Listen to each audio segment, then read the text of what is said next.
Hello बच्चों, अब हम आगे बढ़ते हैं। आज हम क्लास 12 का बिजनेस स्टडीज में फर्स्ट चैप्टर का आगे देखेंगे। आज हमारा टॉपिक है प्रबंध के उद्देश्य या ऑब्जेक्टिव्स ऑफ मैनेजमेंट। इसमें फर्स्ट है संसाधनों का प्रभावी रूप में उपयोग। तो एक व्यवसाय का प्रबंधन इस प्रकार का होना चाहिए कि जो भौतिक और वित्तीय संसाधन प्राप्त हैं, भौतिक यानी जो भवन है, बिजली है, श्रमिक हैं, जो दिखाई देता है वो सब भौतिक है। भौतिक और वित्तीय, वित्तीय यानी आर्थिक, अर्थ, रुपया पैसा जितना प्राप्त है उसके माध्यम से उसका उपयोग करते हुए न्यूनतम लागत पर श्रेष्ठतम वस्तुएं बनाना, कम से कम साधन लगे और ज्यादा अच्छे से अच्छी वस्तुएं बने। फिर दूसरा है न्यूनतम प्रयासों से अधिकतम परिणाम प्राप्त करना, यानी न्यूनतम प्रयास करके अधिकतम परिणाम प्राप्त करना, यानी ऐसे तरीकों का उपयोग करना। ये प्रबंध का काम है कि ऐसे तरीकों का उपयोग करना जिसमें कम मेहनत हो लेकिन जो उत्पादन हो वो ज्यादा हो। इस प्रकार के प्रयासों का, नए नए प्रयासों को लागू करना। तीसरा है निरंतर अस्तित्व में रहना, यानी किसी भी व्यवसाय के लिए ये आवश्यक है कि उसमें ऐसी नीतियां हों जो निरंतर उस व्यवसाय में लगे रहने के लिए आवश्यक होती हैं। व्यवसाय का उद्देश्य लाभ कमाना तो होगा ही, ताकि व्यवसाय में लगे हुए जितने लोग हैं सबको उनका पुरस्कार प्राप्त हो, लेकिन लाभ कमाने के बाद उस व्यवसाय में निरंतरता भी बनी रहना चाहिए। लाभ भी कमाना, इतना नहीं कि एकदम इतना कमा लिया कि 2 दिन बाद व्यवसाय ठप्प हो गया, ये भी नहीं होना चाहिए। और लाभ इतना भी कम ना हो कि जितनी लागत लगाई है वो भी ना निकल पाए। तो ऐसे लाभ के लिए उस वस्तु का कम से कम साधनों में निर्माण करके अधिकतम लाभ प्राप्त करने का प्रयत्न तो करना ही चाहिए, ताकि सभी को पुरस्कार प्रदान किया जा सके, लेकिन वो बाद में भी व्यापार अस्तित्व में रहना चाहिए, यानी लंबे समय तक चले। इस प्रकार की नीतियां होनी चाहिए।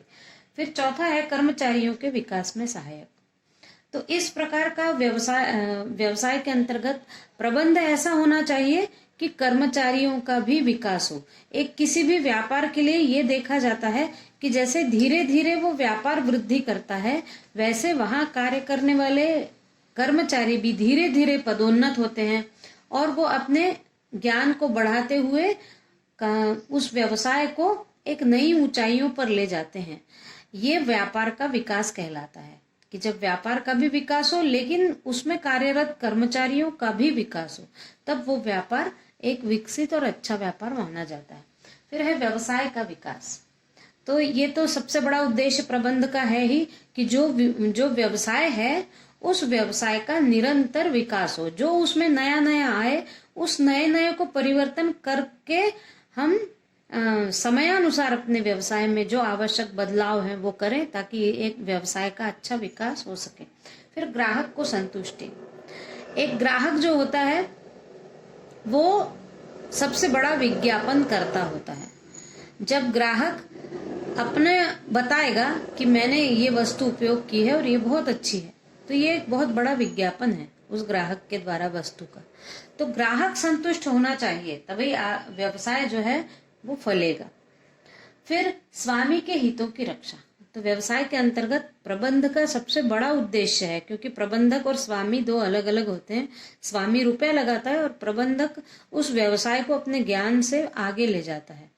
तो प्रबंधक का काम है कि जो स्वामी है यानी मालिक है उस व्यवसाय का, उस मालिक के हितों की रक्षा हो, यानी उसको नुकसान न हो, उसका कम से कम साधनों का अपव्यय हो। अपव्यय न हो, लेकिन यदि अपव्यय होता भी है तो कम संसाधनों का अपव्यय हो। वैसे तो प्रबंधक का पूर्ण काम है कि अपव्यय ना हो, पैसों का हो चाहे किसी भी भौतिक सामानों का अपव्यय न हो। तो स्वामी के भी हितों को देखते हुए प्रबंधक ने अपनी नीतियों को निर्धारित करना चाहिए। और फिर है बेहतर संबंध। एक प्रबंध का उद्देश्य है कि वो सबसे अच्छे संबंध रखे। वो विनियोजक हो यानी व्यवसाय में कोई दूसरा पैसा लगाता है तो उसको विनियोजक कहते हैं। चाहे वो विनियोजक हो, चाहे वो ग्राहक हो, और चाहे कि किसी से माल प्राप्त करने के लिए, चाहे परिवहन के संसाधनों में कार्य करने वाले लोग हों, सब से उसके बेहतर संबंध हो, तभी एक व्यवसाय उन्नत होता है। इस 5th पार्ट में इतना ही। आप मेरे सारे वीडियो देख रहे हो ना, ऐसे ही देखते रहिए और मेरे चैनल को सब्सक्राइब करिए, लाइक करिए, और हाँ, कमेंट भी तो करना है। अच्छा लगा हो तो अच्छा, और कोई समस्या हो तो वो समस्या भी आप कमेंट बॉक्स में लिख सकते हैं। Thank you.